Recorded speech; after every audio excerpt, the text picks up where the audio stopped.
Come January 1st, 2025, and Australia will begin to tax international platforms and search engines unless they share revenues with Australian news organizations. On 20th November this year, the country had also approved a ban on social media for children under 16 years of age. With these two big decisions, Australia has been leading the fight against technology for quite some time now. Why is Australia taxing global digital platforms that don't pay for news? News9 Plus Decodes. Stephen Jones, Australia's Assistant Treasurer, says that digital platforms receive huge financial benefits from Australia and they have a social and economic responsibility to contribute to Australians' access to quality journalism. The big decision is in response to Meta announcing that it would not renew 3-year deals to pay Australian news publishers for their content. The tax would be levied on tech companies earning more than 250 million Australian dollars annually. The platforms to be charged include Meta, Google, Alphabet and ByteDance. The tax would be levied unless they agree to share revenue with the country's new organizations.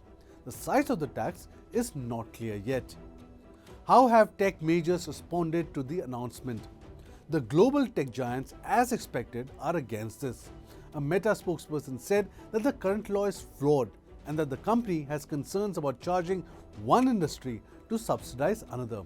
On similar lines, Google said that it had already inked deals with more than 80 Australian news companies since 2021 and was committed to renew those deals till this announcement came. Now, they are not so sure.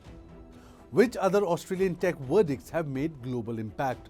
On 20th November, Australia's House of Representatives passed a bill to approve a ban on social media for children below 16 years of age. Prime Minister Anthony Albanese's government secured bipartisan support for the ban. This decision has set a benchmark for jurisdictions around the world by being one of the harshest regulations on big tech companies. In the early months of 2021, the Australian government had a standoff with major tech giants to make them pay news outlets for the content they display.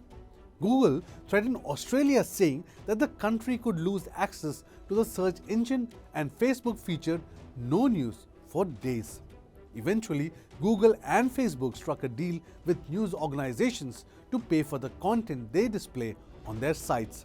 The law was formally passed on 2nd March 2021, making tech platforms negotiate a price to pay news publishers for their content. Many countries like US, New Zealand call for the same. In 2022, the Australian legal system addressed the question of whether AI or artificial intelligence can be a creator and subsequently attain patents for said creations in the case of Thaler versus Commissioner of Patents. The bench had ruled that only a natural person can be an inventor.